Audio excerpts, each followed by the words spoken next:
Vício.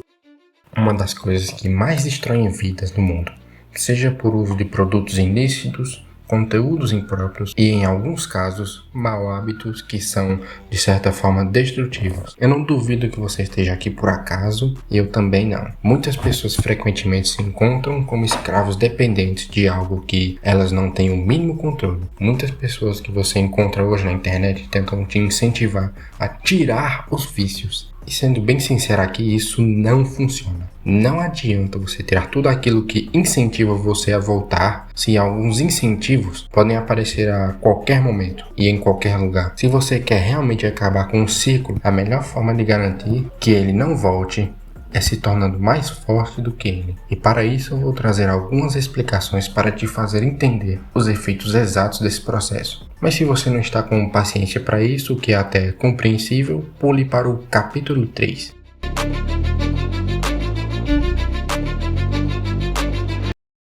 Existe um livro bastante conhecido até, é o livro O Poder do Hábito, de Charles Duhigg. Ele é um livro que fala especialmente sobre hábitos. Um hábito nada mais é do que aquilo que constrói sua rotina. Alguns têm hábitos positivos, como correr, se exercitar, ler, ou ações mais neutras, como escovar os dentes, arrumar a cama, e conforme nós o fazemos, eles vão ficando cada vez mais automáticos. Um vício nada mais é do que um mau hábito. A única diferença entre um hábito e o vício é o efeito de ambos. Seguindo a ideia do livro, existe uma construção um pouco mais profunda sobre os hábitos. Eles são principalmente compostos por gatilhos. E para quem não tem muita ideia do que é isso, são nada mais do que estímulos. Eles causam um efeito no cérebro que o motiva para fazer uma ação baseada no efeito do gatilho. Eu posso usar como exemplo a sua cama. Toda vez que você acorda e repara na sua cama desarrumada, aquilo te provoca a organizar a cama. Com base nisso, esse estímulo fica tão forte que a ação de organizar a cama se torna automática. Mesmo quem tem preguiça de arrumar a cama, se fizer isso mais vezes, pode ceder ao hábito. E é aí que está o problema. Eles são muito fáceis de grampear essa ação no cérebro.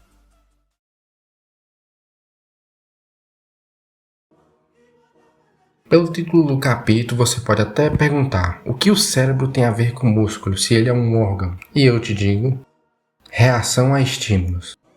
Existe um processo conhecido como hipertrofia. Vamos entender o que é hipertrofia muscular, construção de músculos.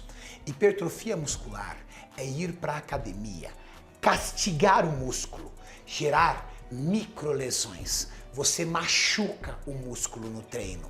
Por isso que ele fica dolorido no dia seguinte. Por isso que ele fica dolorido enquanto você está treinando. Você machuca ele. Não no nível da lesão, mas você machuca. O seu corpo entende que há a necessidade de construir fibras maiores e mais fortes, mais densas, para suportar esse treino tão pegado. Resumidamente, esse procedimento utilizado no mundo da musculação é um processo que causa microlesões no seu músculo. Quando ele é estimulado a estresse, o estresse físico desgasta o músculo e o seu corpo, recebendo a alimentação correta e um descanso adequado, faz com que os danos sejam restaurados e as novas fibras musculares cresçam maiores e mais fortes. E com o cérebro não é diferente, só que o nome dado a esse processo no cérebro se chama neuroplasticidade. A neuroplasticidade nada mais é do que a adaptação do cérebro criando novas conexões neurais. É tanto que quando uma pessoa tem um hábito ou vício, existe uma conexão criada exclusivamente para isso. E conforme a prática, ela se fortalece. Com todas essas explicações, eu espero que você tenha entendido bem sobre cada um deles, pois eles vão ser fundamentais para associar todos eles com esse processo. Agora eu vou construir o processo utilizando os conceitos que nós aprendemos até agora. Esse processo, ele não é muito seguro, mas ele é o único meio da qual você pode dar um fim nisso. Então vamos começar pela primeira etapa. Estímulos. Como uma pessoa viciada, você tem uma ligação neural responsável por isso, desenvolvida pela sua neuroplasticidade. E é aí onde nós vamos atacar. Vamos fazer isso como se fosse um jogo, tal qual você deve zerar, e a cada fase isso vai ficando mais difícil. Você vai estar mais preparado se avançar adequadamente. Existem diversos estímulos que podem conectar a uma única coisa, uma única ação, e eles não são iguais. Cada estímulo tem o seu nível. Alguns são mais fracos do que outros e outros têm um efeito quase que de imediato. Para começar essa primeira fase, eu recomendo que você faça 1 minuto de meditação ou mais, se ainda não conseguir se sentir mais confortável. Tente meditar por mais tempo, no máximo 2 ou 3 minutos, ou meditar em menos tempo com mais profundidade. Lembrando que meditação só é válida quando você consegue se concentrar em não pensar em absolutamente nada. A meditação ela vai servir como o tutorial desse game, mas também vai servir como um treinamento para o seu cérebro. Feito isso, quando você sentir uma leveza no seu corpo e conseguir se controlar melhor, vamos para o primeiro desafio, dos vícios. Dos vícios mais comuns, nós temos o consumo de dependentes químicos e conteúdos impróprios. Então, vamos começar por aqui. Esse vício sustenta a ideia de visualizar por uma tela ou outras coisas dentro de um contexto sexual. E para isso, você vai abrir uma foto que te estimula. E para isso, você vai no Instagram e procura um modelo daqueles que você sabe quais são. O nível de tentação é algo que você escolhe, porque às vezes você não está pronto para começar já em um ponto muito forte e precisa diminuir as coisas. A ideia é: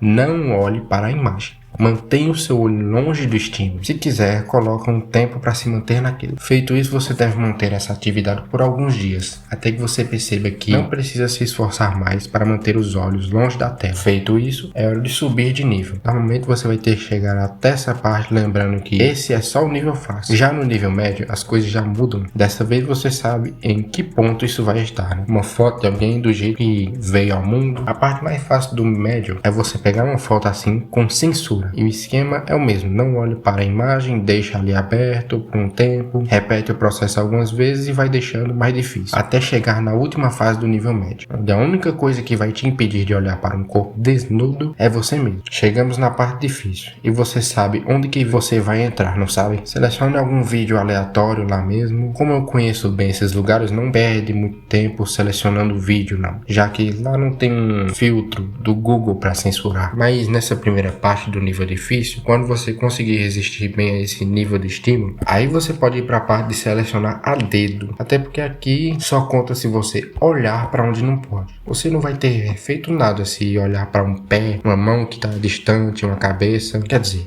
desde que você não tenha afeição por aquilo, né?